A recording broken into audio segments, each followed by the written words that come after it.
What's up, folks? It's your buddy Fatalroadie. Tonight we're going to be doing the Smackdown review. We started off just like Raw with a recap of the greatest Royal Rumble. We go backstage to General Manager Paige, who says that Shane McMahon will not be on the show today, and that due to the match at the greatest Royal Rumble, the match between Shinsuke Nakamura and AJ Styles will be a no DQ match. We then go out to the ring where we have Miz TV. The Miz says due to Daniel Bryan's no-show last week that he is now banned from Miz TV. Too bad we can't ban Miz TV altogether. He then says that Seth Rollins has something of his, and at Backlash, he will regain his Intercontinental title. He then introduces Jeff Hardy. He comes out, gets in the ring. After a tete-a-tete between the two of them, The Miz says that Jeff Hardy had disrespected Randy Orton, and as a surprise guest, he introduces Randy Orton. The Miz tries to stir some shit up between Hardy and Orton. Randy Orton simply plays it off. Then The Miz brings up that stupid top 10 list that was only mentioned once. The Miz continues to stir shit up between the two. Randy Orton tells The Miz off. Shelton Benjamin then comes out and says that Randy Orton doesn't deserve a title shot, and that anybody does, it'll be him. Then a fight breaks out between all four people, and it brings us to our first match. Shelton Benjamin and The Miz versus Jeff Hardy and Randy Orton. This was an okay match. It was kind of predictable from the standpoint of Miz TV.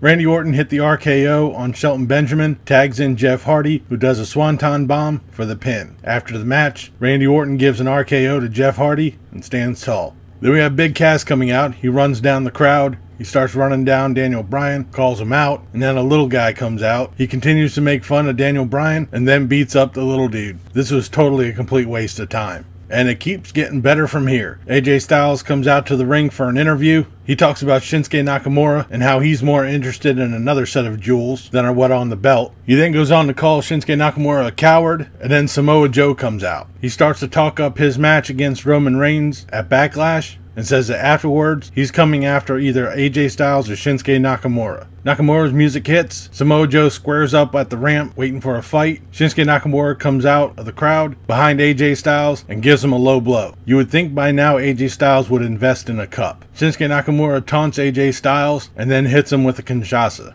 These are two back-to-back promo spots that really could have been condensed or at least cut off altogether. We then have a match that was set up earlier in the night backstage between Sheamus and Xavier Woods. This was an match. I really couldn't get behind it. It was not really interesting. Xavier Woods rolled up Sheamus for the pin. Something tells me we're going to be seeing these two teams fighting each other for the next couple of months. We then have another backstage segment where Paige meets up with Mandy Rose and Sonya Deville. She tells Mandy Rose that she'll be facing Becky Lynch next week and then informs Deville and Rose that Absolution is now over. So it'll be interesting to see how Sonya Deville and Mandy Rose continue from here out. We then have a video package with Andrade, Cien and Almas, and I thought we were doing good for a while, but once again we have the goddamn words on the screen.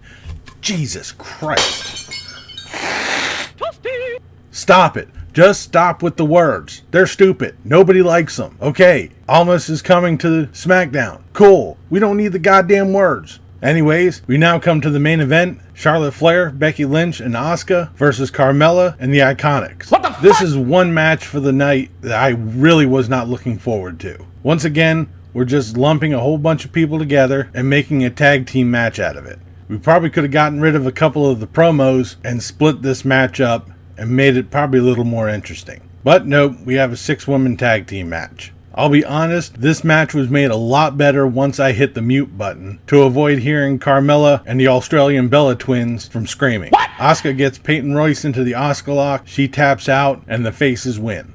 This Smackdown straight out sucked. We only had 3 matches tonight, normally we have 4. The Miz segment could have been cut down dramatically. The Big Cass part was just a straight waste of time. And the Nakamura AJ thing could have been cut down a bit, and we really could have fit in another match into this. And normally SmackDown does a lot better than Raw. This week Raw definitely did a lot better than SmackDown. But this is the go-home show for the Backlash pay-per-view, and as far as go-home shows go, this wasn't all that good.